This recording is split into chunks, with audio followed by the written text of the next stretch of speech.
raha kweli kweli, si ndio? Naona leo mshashiba leo. Nahitaji ziada. Mtavimbiwa. Hamuogopi kuvimbiwa? Basi itabidi tupate ngani au vipi? Sisi wazalendo tushatanga.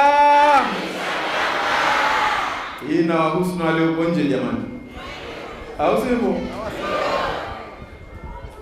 Tushatanga. Safari mimi na Zanzibar na mimi.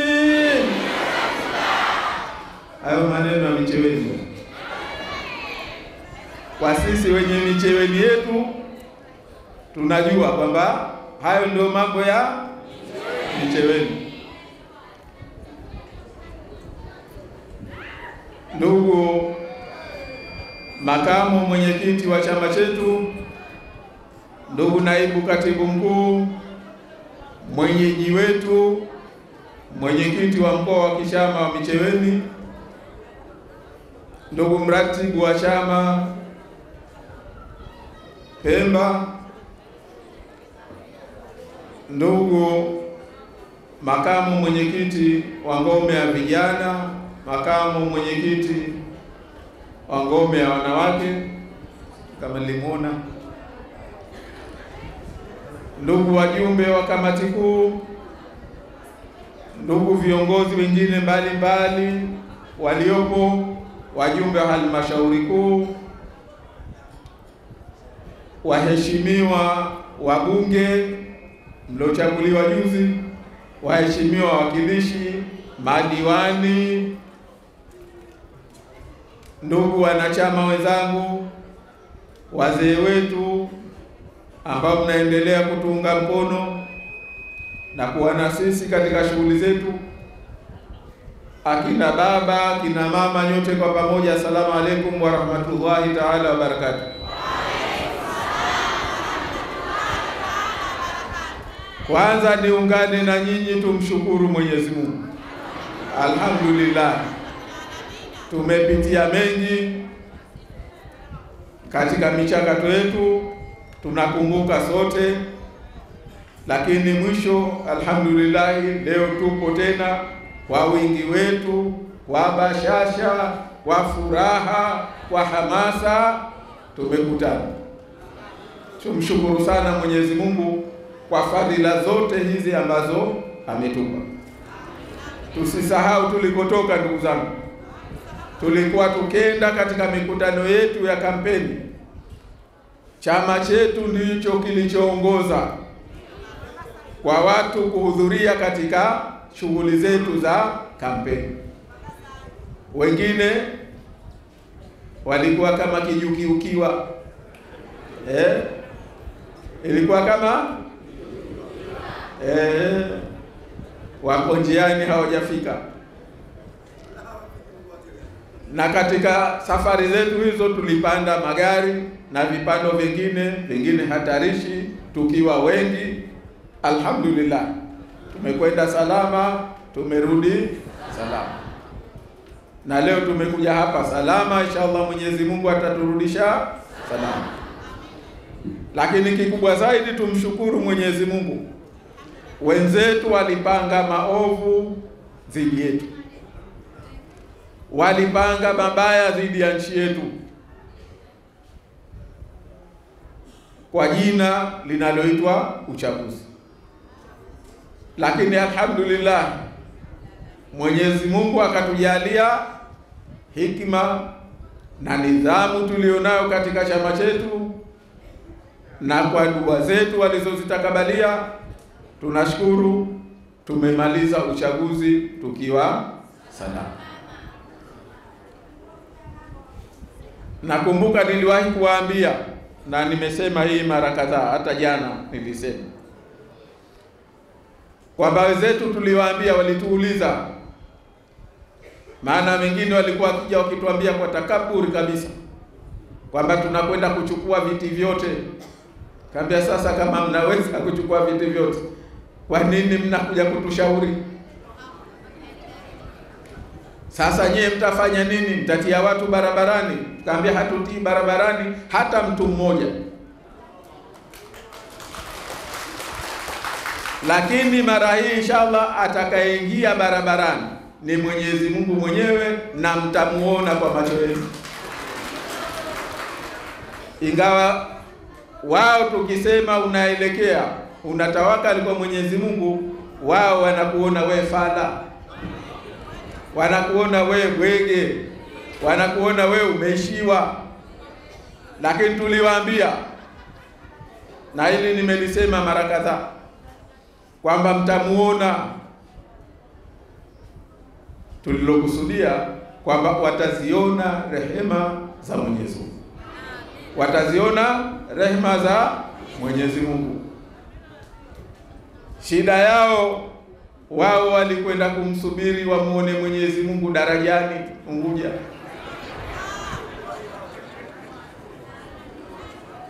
lakini walimuona hawakumuona? Wamemuona. Tunasikitishwa sana na aliyotokea kwa wenzetu Tanzania bara.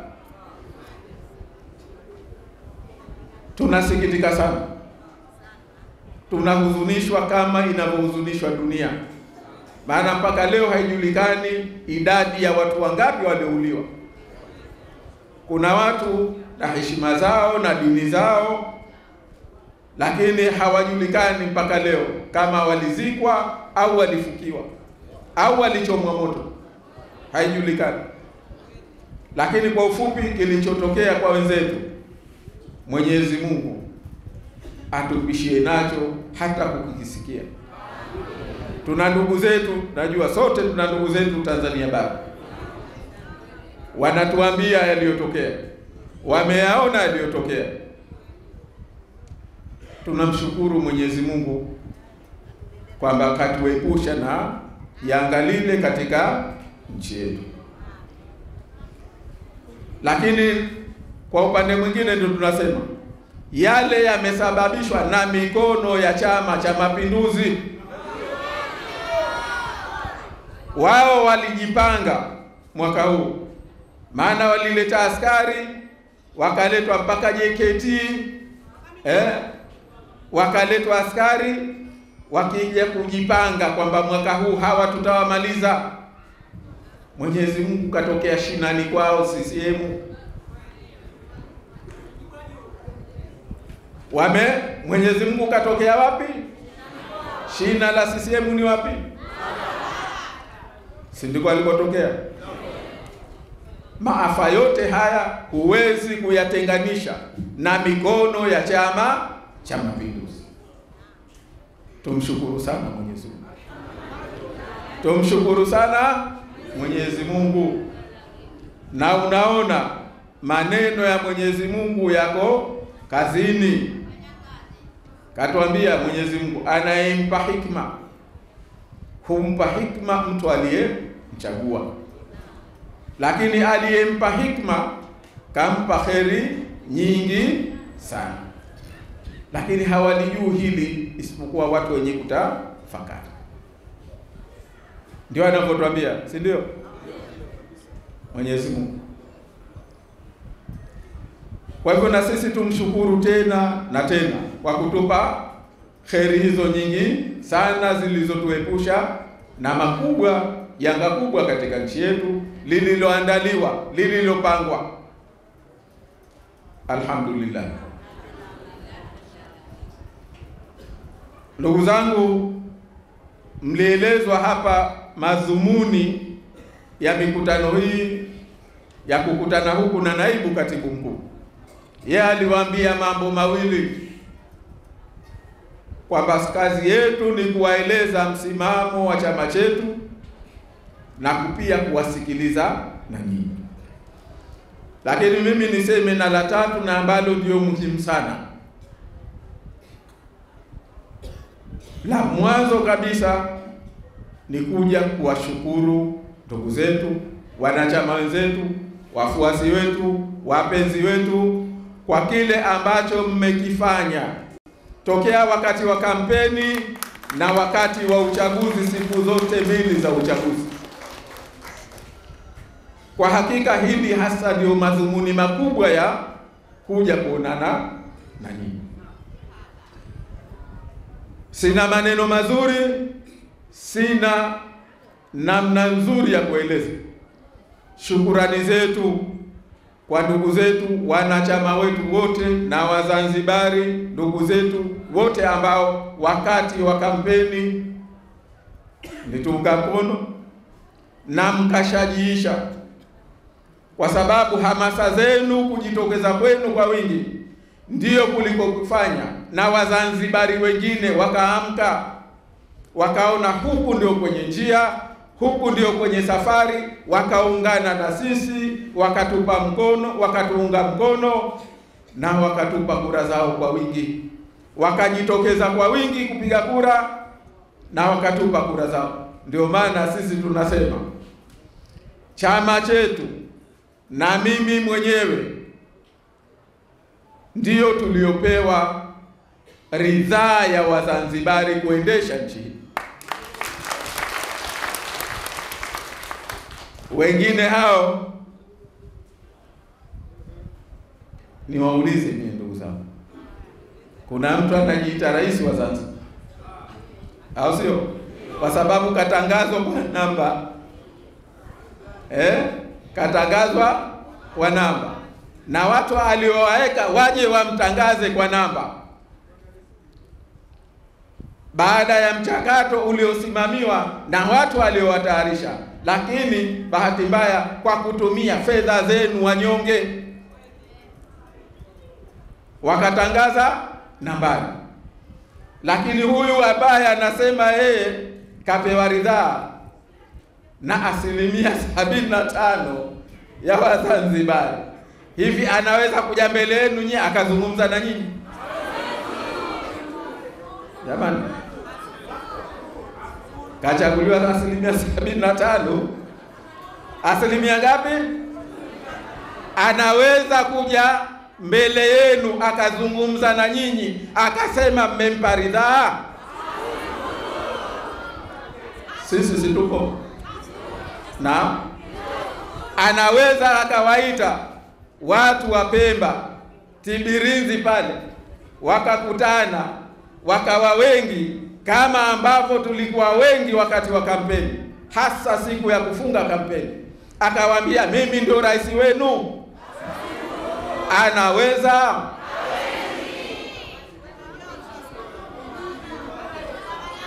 Ni kwa sababu ndugu zangu, nyinyi ndugu zangu, kwa mahudhurio yenu, kwa hamasa zenu, mliwafanya Wazanzibari wakamkataa kwa wingi wao,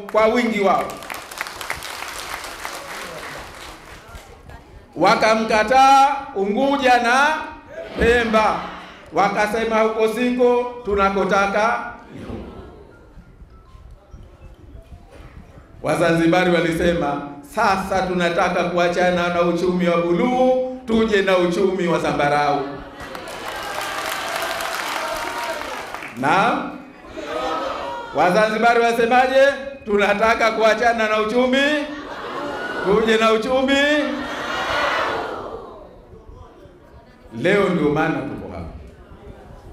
Lakini niwashukuru sana kwa kujitokeza, kwanza kwa kusimama na maagizo na nidhamu ya chama chetu, kwamba tarehe 28 tuachie wakajipake wakagaregare. Ile ilikuwa ni Mwenyezi Mungu kutaka kuadhirisha. Hawa watu wanatembea na suruali imepasuka, lakini walikuwa wanatembea njiani. Mwenyezi Mungu akasema subirini, hawa mtawaona. Kawaekea ngazi tarehe 28, wakapanda. Hatukukimbizana, mambo yote hadharani, au sivyo? kumbe suruali mbovu bwana, imepasuka, mambo yote sio kilichotokea. Sisi tulisema tusende tukawavua nguo, watazivua wenyewe. Wakaona wamepata kwa kupanda ngazi, kumbe ilikuwa ni nafasi yetu na dunia kuona hawa jamaa hivi ndivyo walivyo. Mambo yote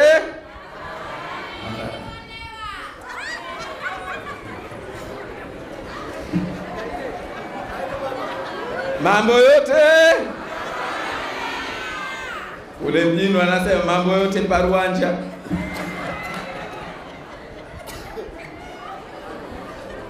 Hiyo ilikuwa ni kwa sababu ya nidhamu tuliyojenga katika chama chetu. Ilikuwa kwa sababu ya nidhamu yenu ndio tukalifikia hilo. Na mimi naomba juzi anayosema makamu mwenyekiti hapa kwamba nilikwenda Unguja nikarudi. Mmoja nilikutana na mzee wetu aliyewahi kuwa rais wa Zanzibar. Sina haja ya kumtaja jina.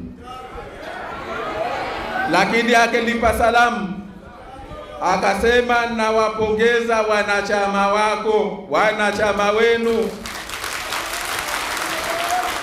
kwa nidhamu yao kubwa walionayo ambayo imewezesha nchi yetu tukavuka salama na tukabaki salama.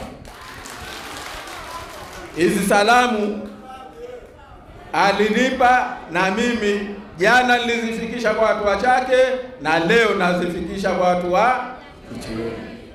Aliniambia nakupongeza wewe mwenyewe, na hili ninalisema kwa dhati ya moyo wangu, na nawapongeza na wanachama wa chama changu. Nakupongeza wewe kwa kauli yako uliposema, ndugu zangu tutulie. Baada ya kauli yako, ile taarifa tuliyoitoa usiku, watu wakatulia, na baadaye ukaja kuwaambia jamani, kilichoibiwa ni furniture. Muhimu nyumba yetu imebaki salama. Tungebaki na tungepata furniture, nyumba haiko salama, tungekwenda kuziweka wapi? Chini ya mboribo. Sasa hizo ni salamu za mzee wetu kwa sababu ya kuthamini kile ambacho tumekifanya, kwa kuthamini tulivyo, kwamba kweli ni watu tunaojifahamu, watu tunaojielewa. Lakini kubwa, ndugu zangu, mimi naomba kwa dhati kabisa, sina namna nzuri. Kuna watu tuliwaamini, tuliwaita, tukawapa kazi kubwa ambayo ilikuwa ni msingi wa yale tuliokuwa tumeyafanya. Nao ni mawakala. Mimi naomba mawakala wetu hawa, inshallah kuna siku tutakuja kuwapa nishani, tutakuja kuwapa zawadi stahili.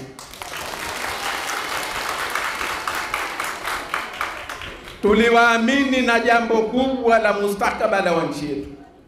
Tuliwaamini na jambo kubwa la ushindi wa Wazanzibari, na wakatuheshimisha, wakasimamia kwa nidhamu, kwa maelekezo ya chama chetu, na tumefika leo tulipo. Tumefika leo tulipo. Hawa watu walitaka vita ili wapate kuhalalisha uchafu wao, tukaambia sisi hatuwapi. Walitaka tuwaeke, walikuwa kama ngisi, walitaka wamwage kivi alafu wapote, au sio? Sisi tukaambia hatuwapi fursa hiyo, mtabaki hivi hivi kama kole na wenzio. Ukimbie huku ukionekana unang'ara, au sio wavu? Hatukuwapa fursa ya kumwaga. Naam. Wameiba, wanaonekana, wamenyang'anya mchana kweupe. Hii ni kwa sababu ya ndugu zetu mawakala. Tuliwapa jambo kubwa na wakajiaminisha, na mimi niseme chama chetu kitaendelea kuwaheshimu na kuwapa fursa ya kukitumikia chama chetu kwa heshima. Na utakapofika wakati wa kuwa na serikali, tutawapa heshima kwamba hawa ni watu wenye nidhamu na wanaaminika kufanya kazi zinazohitaji nidhamu za kiserikali. Nilikuwa nawaambia jana, maana wakala waliona kama hatukuwa sema inavyostahili.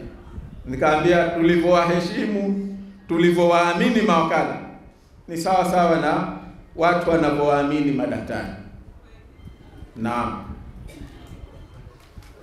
Maana bwana Mswahili katika mambo yote, lakini napokuja swala la mkewe, hata baba mzazi aliyemzaa hamwamini wewe. Au sivyo? Usema ni mtumume naye. Na mtumume muamini kwa chochote, pesa nini, lakini au sivyo? Lakini ukienda naye hospitali mwenyewe waishi hapa nje. Kwa mambo ya siku hizi utachukua na simu yako, hajulikani mali mondani unapata. Yumo ndani bwana, yeye peke yake na daktari. Huyajua yanayoendelea. Mwenyewe umekaa na simu. Akitoka huhoji, unauliza tu, nimlete nini tena?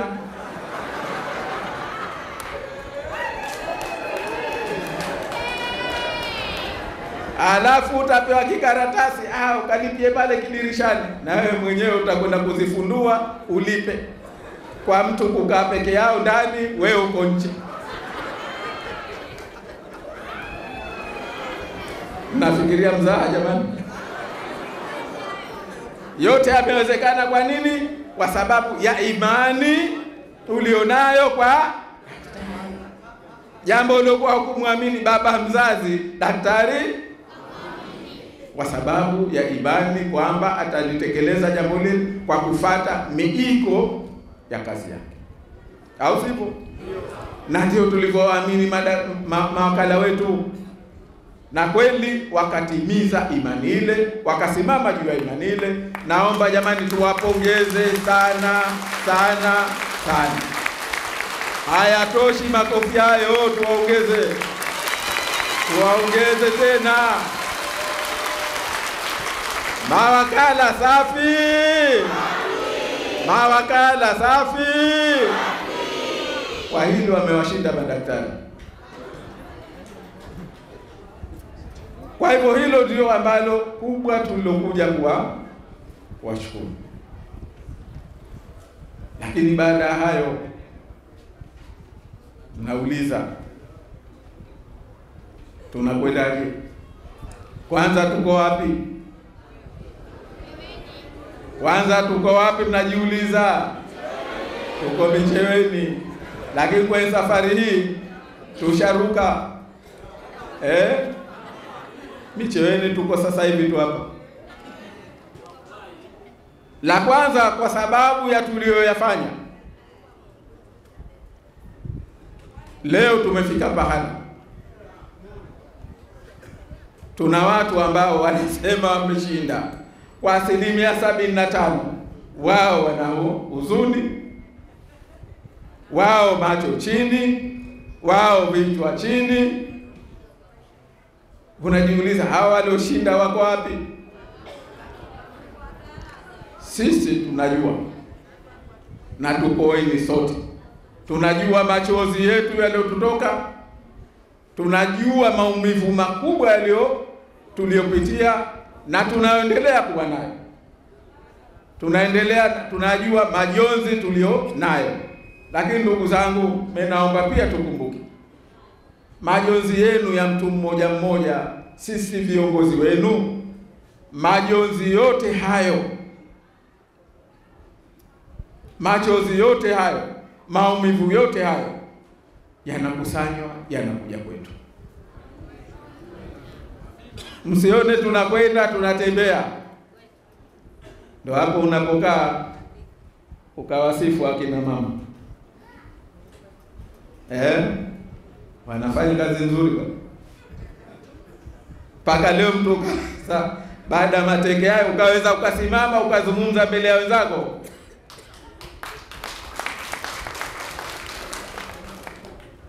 Lakini kikubwa tumshukuru Mwenyezi Mungu. Tulimuomba, tukasoma dua, tukafunga, tukachinja. Tulitawakali kwa Mwenyezi Mungu ayafanye mepesi mambo haya. Ndio tulipoiona ile umuhimu wa dua ya Nabii Musa. Rabbi shrah li sadri wa yassir.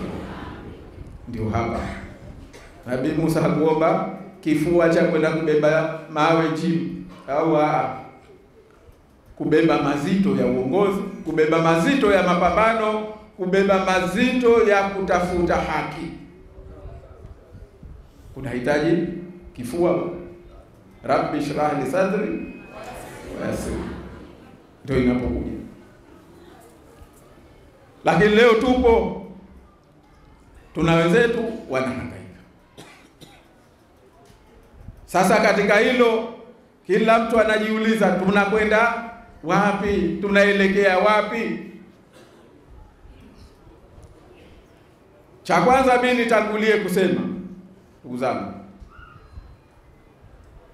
kwamba baada ya kutokea yote haya kuna mengine tuliyatarajia na tukawa tumejipanga.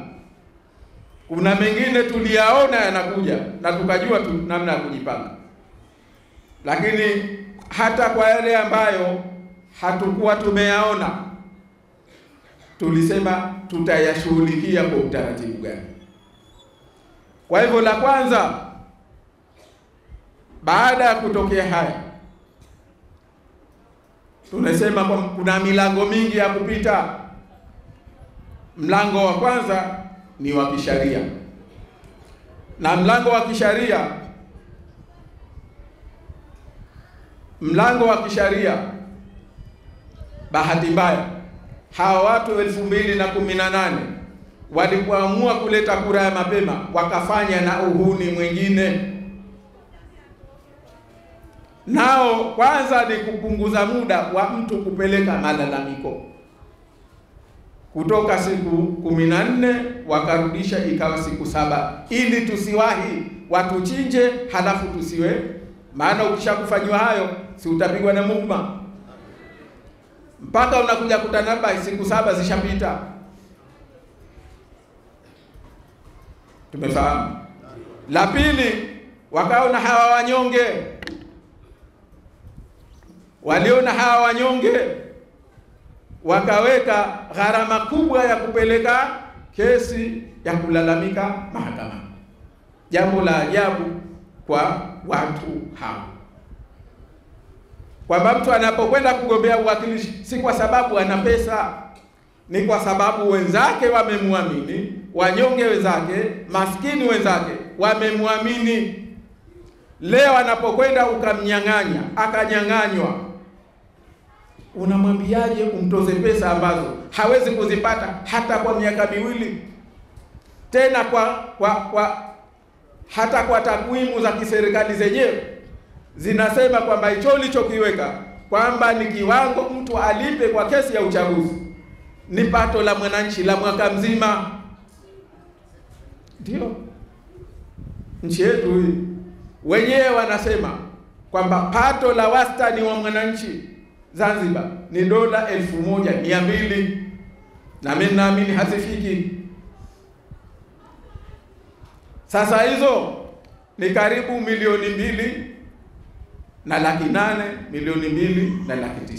Sasa unapokwenda kuweka wewe kwamba gharama ya kufungua kesi ni shilingi milioni 2.5, maana yake huyu mwananchi unamwambia wewe kuna haki ya kwenda kupata haki yako, kuna haki ya kwenda kutafuta haki yako.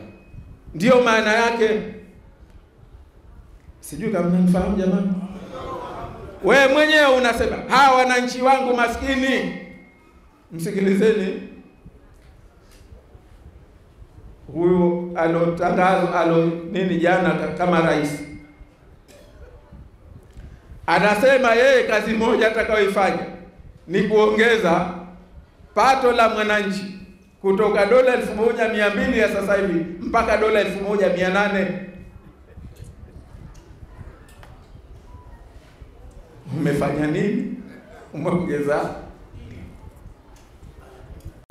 Kuna wenzetu nchi za visiwa kama sisi tayari wako dola 13,000 kwa mwananchi. Maana ninachosema tu, we mwananchi, badala ya kwamba sasa unavaa ndara utakwenda kuvaa hebo.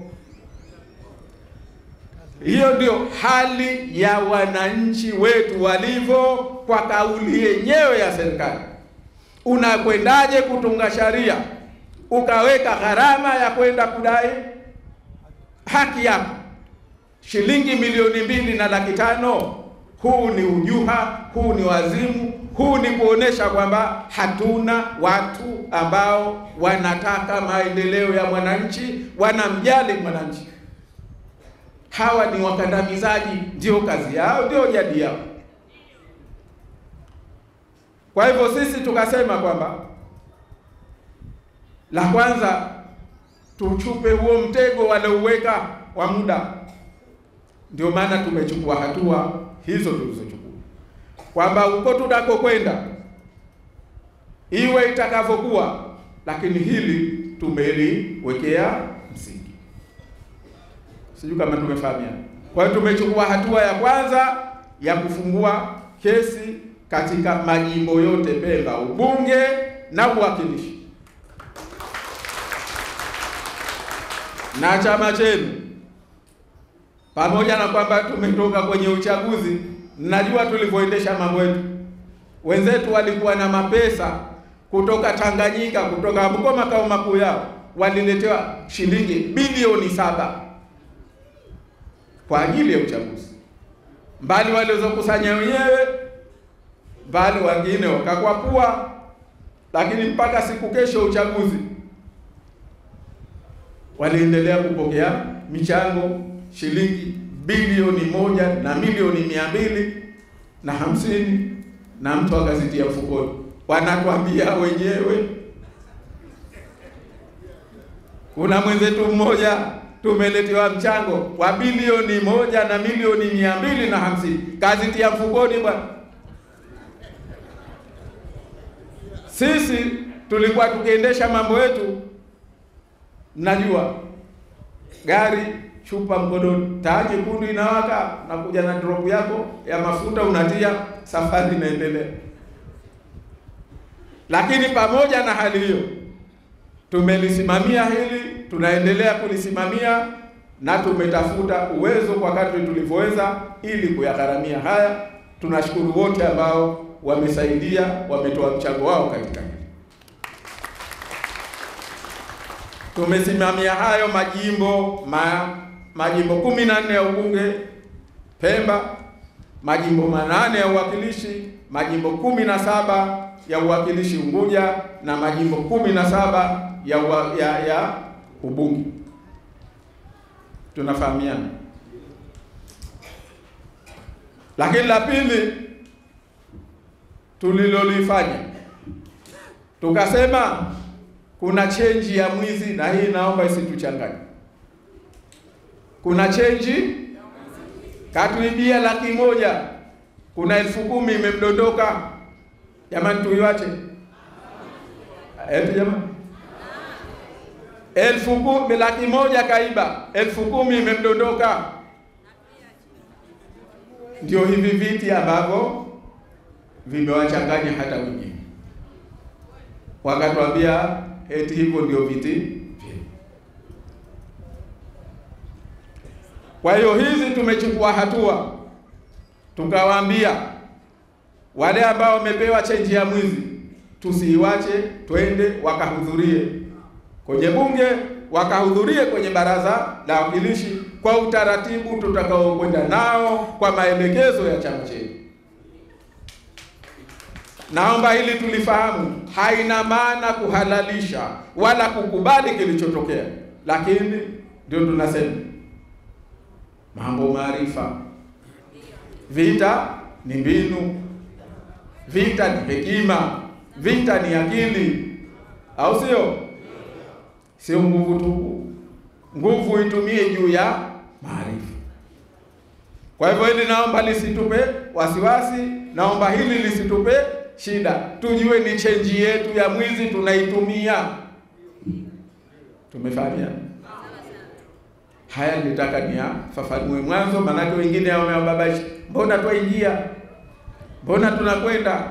Mbona chenji ya mwizi tumeamua hatui wachi, wakati tunamalizia haki yetu tunayostahili. Kwa hiyo baada ya hapo tunakwenda wapi? Tunakwenda vipi? Najua ndio kila mtu analojiuliza, si ndivyo? Na ndio tuliojia wengi wetu. Ndugu zangu, tunakokwenda, tunakusudia kuyafanya, hatua tunazokusudia kuzichukua, sisi tulichosema cha mwanzo, tutafakari, kwani tumechachiwa wapi, kwani kuna tatizo gani? Tumefahamu? Yaani tunakwenda huko, kwenda kutafuta nini? Maana wengine baada ya hilo wameanza kujiuliza. Tena wengine wametupigia simu kutoka mbali, bwana, vipi mwaingia? Tuingia wapi? Wengine wanatuambia msiingie. Sahibi yangu, tusiingie wapi? Huu umekuwa ndio mjadala kwa watu wengi. Kuingia, msiingie, au sivyo? Sisi tunachosema, jamani, kwanza suala la serikali ya umoja wa kitaifa kwanza si kipaumbele chetu, sio kipaumbele cha chama chetu, cha mipango yetu, cha safari yetu. Sisi tunachosema, twende tukatibu, twende tukamalize lile kubwa ambalo ndio msingi wa harakati zetu. Na ili mtufahamu, naomba kuna mambo mawili tuyazingatie sana tena. La kwanza ndugu zangu, naomba tukumbuke kwamba uhuni huu uliofanyika, ujahili huu uliofanyika, uharamia huu uliofanyika, huu hawakukosewa wana wa ACT Wazalendo peke yao. Huu haukukosewa wanachama wa ACT Wazalendo peke yao. Huu hakukosewa Osman Masudi. Uharamia huu umeikosesha, umeikosea, umeidhalilisha, umeisaliti Zanzibar na watu wake wote. Tunafahamu waliokosewa ni Wazanzibari wote. Naomba hili tuliweke kichwani vizuri, tuliweke kichwani, kwa sababu tukiona kwamba hili ni ACT Wazalendo ndio waliokosewa, tutakuwa na sisi tunaanza kufanya makosa. Sisi ni dhamana, Wazanzibari wametuamini tuwasimamie kwenye jambo lao, tuwasimamie. Wametuona kwamba hawa watu ni wa kuaminika, wanajielewa, wanajua tunakwenda wapi. Na ndio maana kwa mara ya mwanzo, jamani, kuna mtu hapa ana wasiwasi sisi hatukushinda ushindi kwa zaidi 70% kwenye urais. Wazanzibari kwa mara ya kwanza wameungana bila kuzingatia itikadi zao, mirengo yao, kazi zao, nafasi zao, wakatuunga mkono. Kwa hivyo mimi nasimama, natembea kifua mbele kwa amani kwamba mimi nina ridhaa ya Wazanzibari.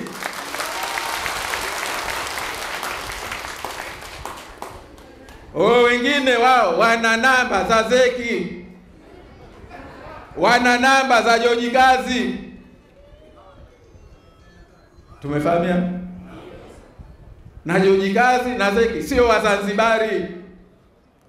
Ndio maana nakuja mbele yenu kwa amani, kwa furaha, kwa bashasha, tukazungumza mambo ya nchi yetu. Huyu alosema alotajwa na Zeki anaweza kuja mbele yenu?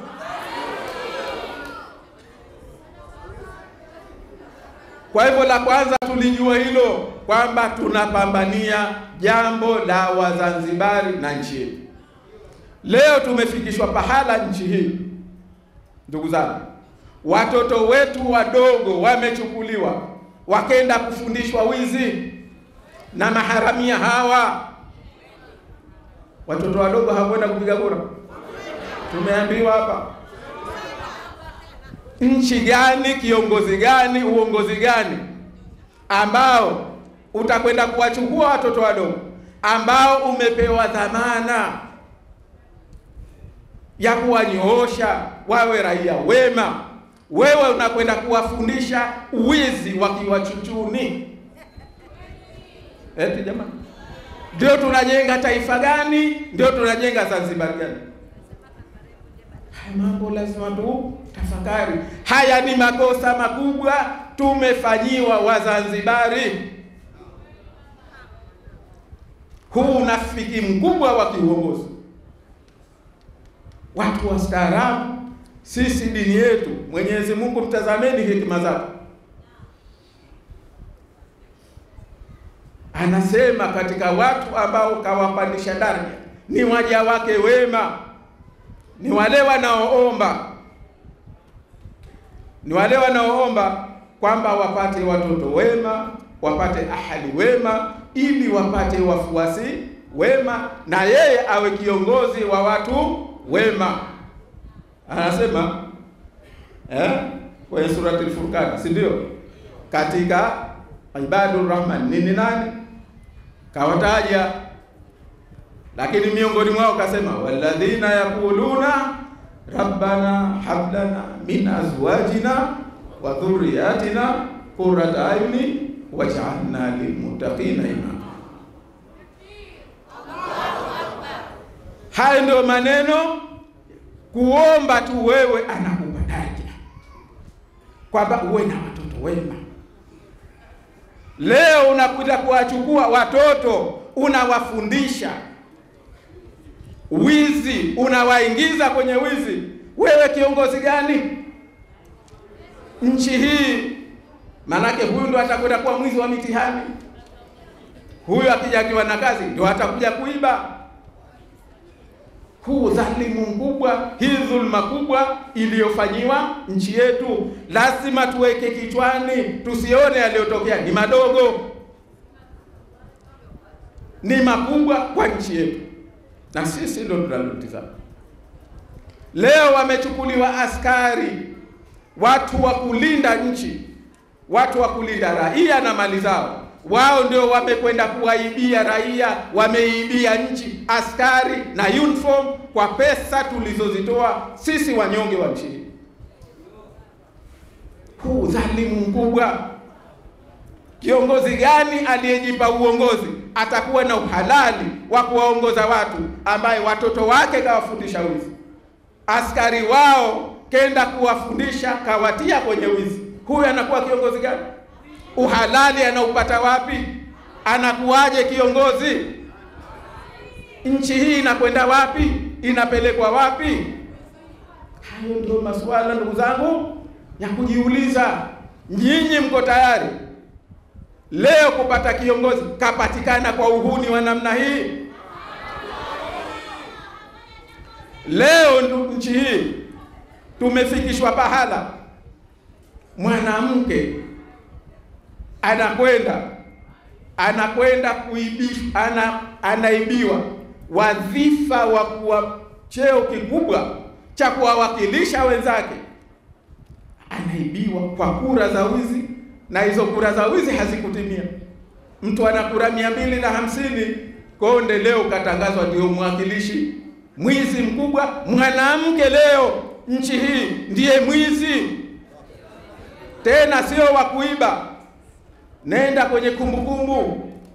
Mimi nilikuwa mkurugenzi wa mashtaka jamani, mwanzilishi wa ofisi ya mkurugenzi wa mashtaka kwa miaka 9, katika watu ambao hawana desturi ya wizi, utakwenda kuwatafuta jela, utakwenda kuwatafuta mahakamani, ni wanawake wa nchi hii. Leo wanawake wa nchi hii wamefikishwa pahala ni wezi wa kuiba jimbo, uwakilishi wa watu, kazi tukufu, kazi ya kuheshimiwa. Leo imefika pahala waziri, aliyekuwa waziri, anakamatwa na kura 3 kituoni. Mwanamke, waziri mwanamke. Tena huyu ndio waziri wa wanawake na watoto.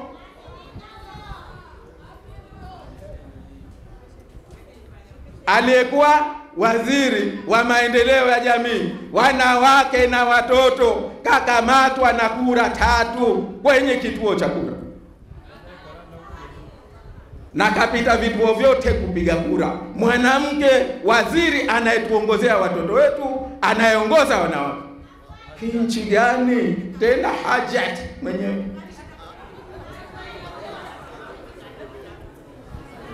Mwingine anasema wengine hawendi Maka, wenda Makani, au sio? Ndio nchi yetu ilipo. Jamani, tutakubali kuwa na nchi hii ya namna? Ndio Zanzibar tunayoitaka, ndio Zanzibar tunayoijenga. Hawa CCM ndio walipotufikisha. Hai jamhuri ya walaji ndio ilipotufikisha.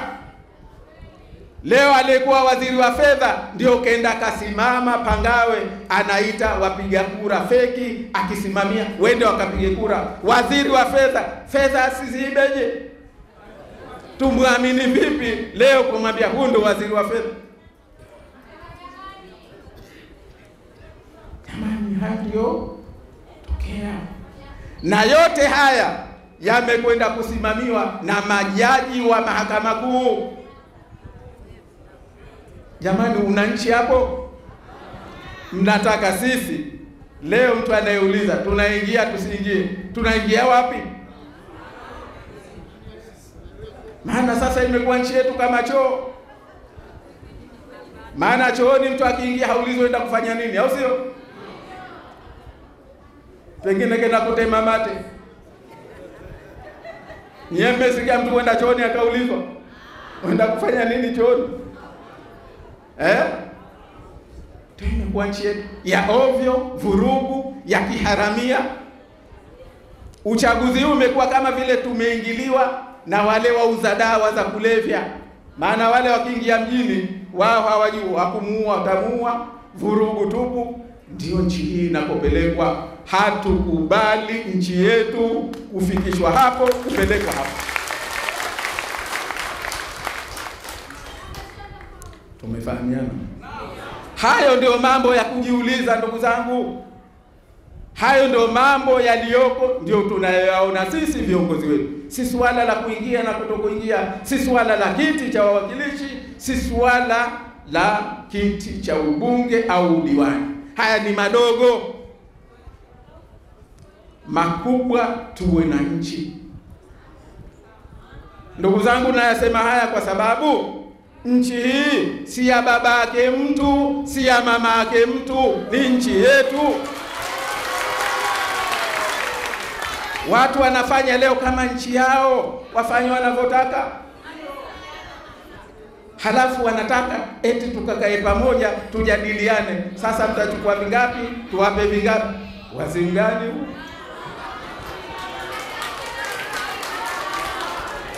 Hayo ndiyo mambo, ndugu zangu. Tukitoka hapa, tusikatoke hapa na viti, tusitoke hapa na serikali, tutoke hapa na nchi. Kila mmoja wetu aseme hatukubali nchi yetu kufikishwa hapa. Tumefahamiana? Anayeona kwamba yeye kafaidika na haya, huyu ni jahili tu. Huwezi. Hii ndio imekuwa kama nchi ya Mfalme Juha. Na Mfalme Juha alifika pahala alipokuwa malalamiko mengi, akasema kuanzia sasa bwana, mchele ratili moja rupia moja. unga ratili moja ₹1, chumvi ratili moja ₹1. Akaulizwa, sasa na wanawake je, mahari? Asema nao wapimwe tu kwa mujibu wa ratili yake. Dhahabu akasema ishasema dhahabu ratili moja ₹1. Kulikuwa na mwalimu alikuja pale kusomesha dini, akaja na mwanafunzi wake akamwambia, nchi ishaharibika, tuondoke. Nchi haiwi hivi, hii ishaharibika. Mwanafunzi wake akamwambia, mimi mwalimu, kwa hili sikutii. Hapa ndio mimi unaniona hivi. Mweba. Hapa sasa ndio pa kunenepa. Nitakaa nile ninenepe. Mwalimu akaondoka. Baada ya kuondoka, bwana yule kaka, na kweli bwana, baada ya miaka 2-3 mlangoni hapiti hapo. Jitu nene kweli kweli. Ikatokea kesi. Mtoto kaangukiwa na ukuta kafa. Wakaenda wakashikwa mafundi kwanza, mwenye nyumba kazani au mafundi wangu. Mafundi akaja akasema, kibarua wangu ndiye aliyeponda udongo ukawa laini, ukuta ukaanguka. Alipoitwa kibarua yake akasema kweli mimi ndo niloponda udongo, lakini alenifanya nikatia maji mengi. Alipita bwana mmoja mnene hapa, nikastaajabu, mtu anakuwa mnene kiasi hichi? Akatafutwa bwana mnene, kumbe ni yule mwanafunzi. Akaambiwa, wewe ndio ule mtoto, kwa kuwa mnene hivyo ndio fundi kibarua akakosea kuponda udongo, kwa hivyo wewe ndio ule uliwa, itabidi uliwe kwa kuua mtoto. Cha mfalme jua.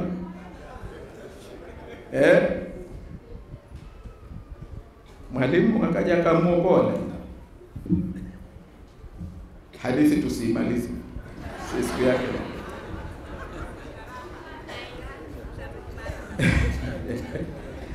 Lakini nasema yakitokea mambo, la kwanza tujiulize, hii nchi iko wapi? Sisi tunasema nchi imefanywa nchi ya mfalme Juha, imeharibika, lazima tuirudishe katika misingi yake. Ndiyo kazi yetu ya mwanzo, mengine ya kujiuliza baadaye. Tunafahamiana jamani? Tunaelewana? Micheweni Watumbe tupo, Wakonde tupo, Wawingwi, Wamicheweni, tunafahamiana jamani? Tuna janga kubwa, tulisimamie hilo, tulitafakari hilo, na tuchukue hatua zetu kulirekebisha hilo. Tumefahamiana? Sasa sisi viongozi wenu, hilo ndio lilotuka kichwani. Kuna juhudi zimeanzishwa na baadhi ya watu wenye hekima katika nchi. Sisi kawaida yetu tunasema kwamba sisi hatujawahi kukataa mazungumzo. Swala tunakwenda kuzungumza kitu gani? Kwa hivyo ndugu zangu, tunachosema, tumeanza kuchukua hatua hizo. Hizi ripoti tulizozitaka, huu ni mchele, twenda kutengeneza pilau.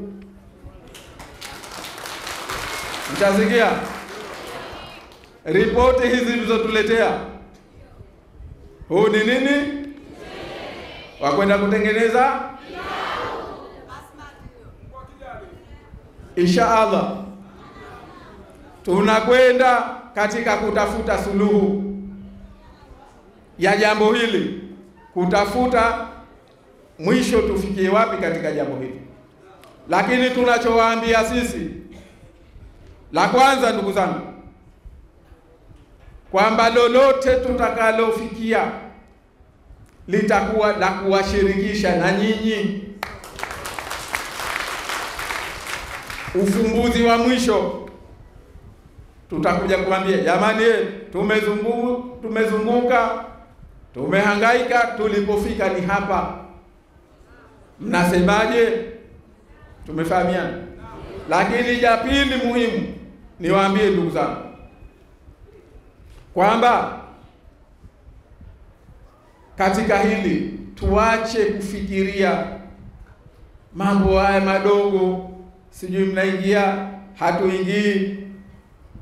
Haya sasa hivi hebu tuyatoe katika kichwani mwetu, sisi hatuko huko. Maana mtaanza kuambiwa bora maingie, maana tusipoingia. Jamani, siasa hizi zimeanza mahali na wenzake walipoanza harakati hizi hawakuwa na chochote, hawakuwa na lolote, hawakitambulika, wakipigwa vita, wakafungwa kwa sababu ya hili. Sasa nyinyi mna wasiwasi wa nini? Sisi GNU sio ile tujengea chama, GNU sio ile ujenga harakati hizi. Ni njia moja ambayo tulidhani kwamba itatufikisha kwenye mwafaka wa nchi yetu, imeshindikana. Kwa hivyo sisi hatuendi kujadili hilo, sisi tunakwenda kujadili haya ambayo nimeyazungumza. Nchi yetu hapa ndiyo ilipofikishwa. Hii ndio ilikuwa safari ya Mzee Karume. Hii ndio ilikuwa safari ya Jumbe. Hii ndio ilikuwa safari ya wengine. Hii ndio ilikuwa madhumuni ya Rais Amani Karume na Maalim Seif ya kuleta GNU. Ilikuwa tufike hapa kwenye upuuzi huu, kwenye ujinga huu, kwenye ujuha huu. Haiwezekani. Hii nchi ya waungwana lazima tufikishe pahala. Hatuwezi kufika pahala tukawa na kiongozi kapatikana kwa njia ya kidhulma namna hii. Hatuwezi kuwa na kikundi kilichofanya uhuni wa namna hii halafu kikaenda kikakaa wakatagemea twende tukawaite waheshimiwa wakajipa mamlaka ya nchi hii. Lazima nchi yetu tuirudishe kwenye misingi. Tunafahamiana? Tunakubaliana katika hilo? Katika hili ndio maana tunasema, makamu mwenyekiti kasema, naomba kama mlivyotuamini kwenye mengine leo tukafika hapa, naomba mtuamini katika hili.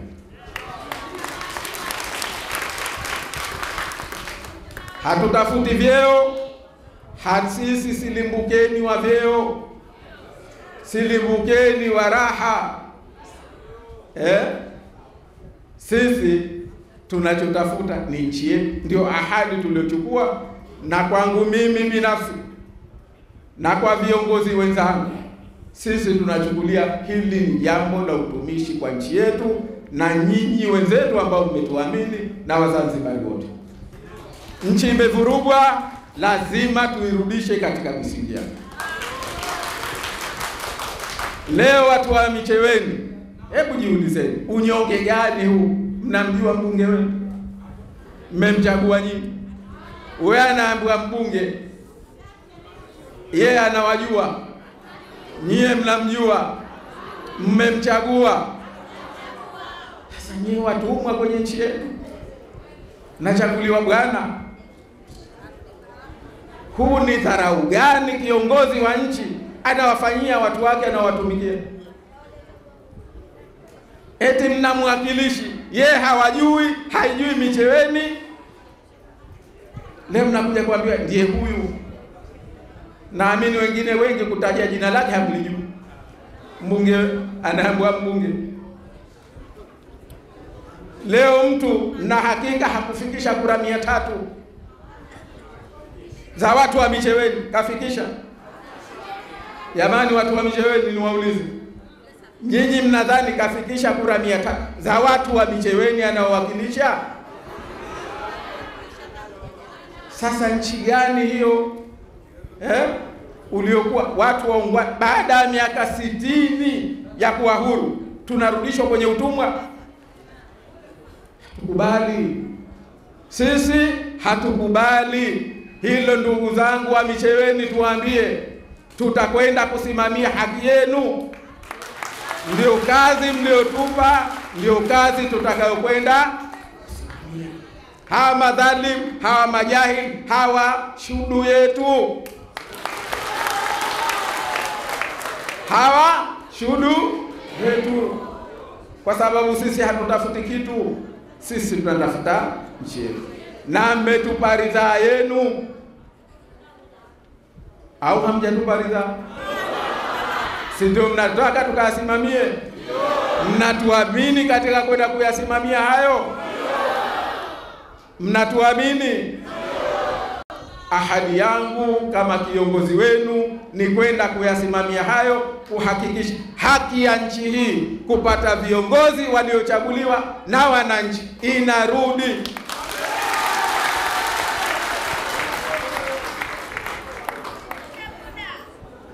Lakini moja tumalizie, tunakwenda kwenye safari hii ndugu zangu, naomba nimalizie na hili muhimu sana, kwa sababu tutakuja kulihitaji kwenye safari hii, tutalihitaji hili. La kwanza ndugu zangu, kitu ambacho kitatusaidia, silaha yetu ni huu umoja wetu. Silaha yetu ni umoja wetu. Ni umoja wetu ndio uliotufikisha hapa, na umoja wetu inshallah ndio utakaotufikisha katika safari yetu. Ndugu zangu, nidhamu yetu ndio iliyotufikisha hapa, ndio itakayotufikisha katika safari yetu. Sisi tunasema njia tuliochagua ni hii na nyie mmeiridhia, au sivyo? Wazee wetu walituambia, na naomba hapa nirudie, nasema sana. Wazee wetu walituambia, wewe azima utakacho azima. Hata ukitaka kuazima nda wewe azima tu kijajio. Mmesikia?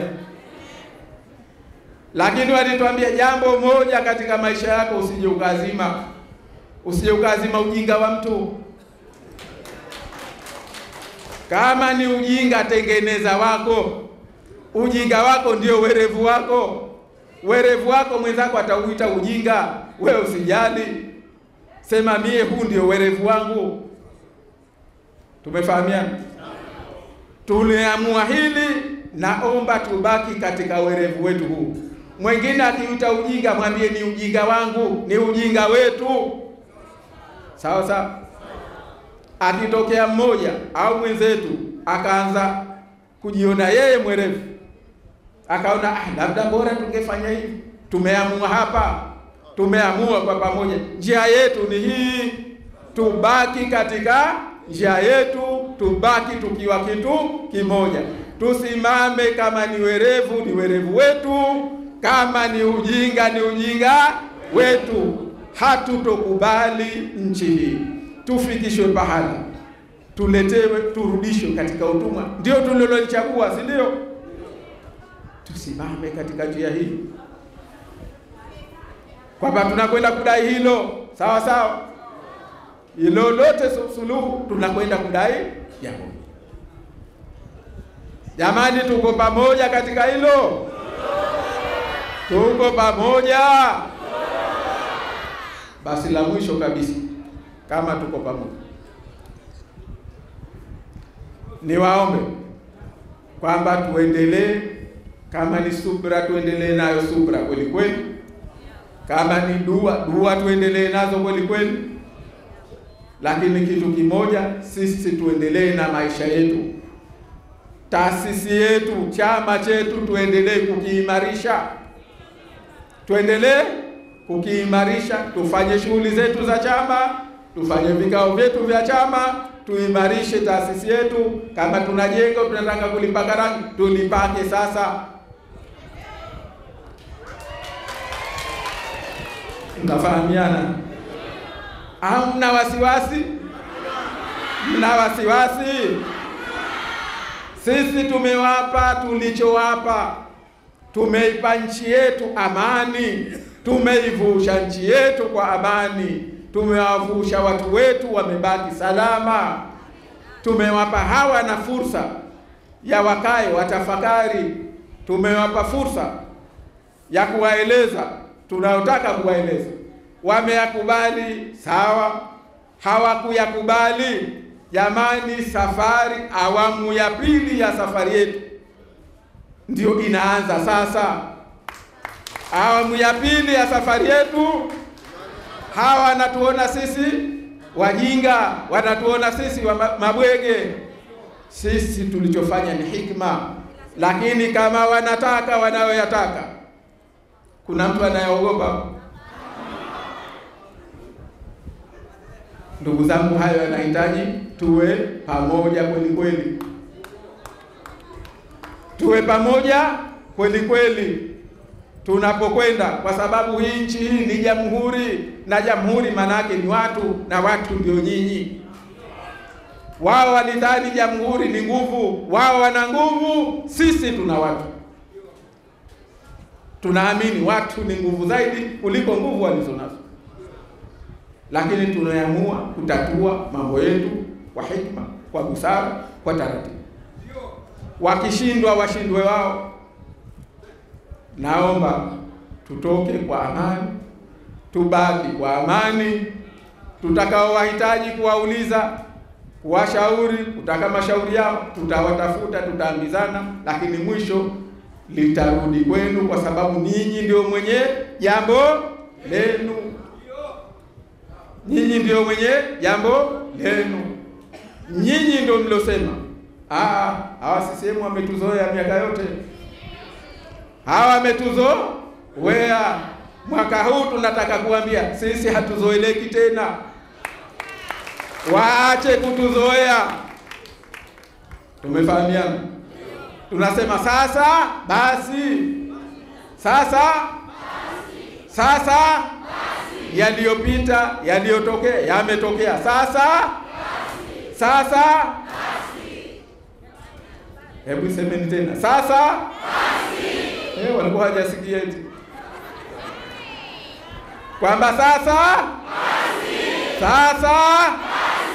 tunakwenda, inshallah. Niwaambie, mtuamini, kwenda kusimamia haki ya nchi hii, haki yenu. Tuko pamoja. Hebu tunyanyue mikono nione. Tuko pamoja. Sasa. Asanteni sana, mimi nawashukuru sana.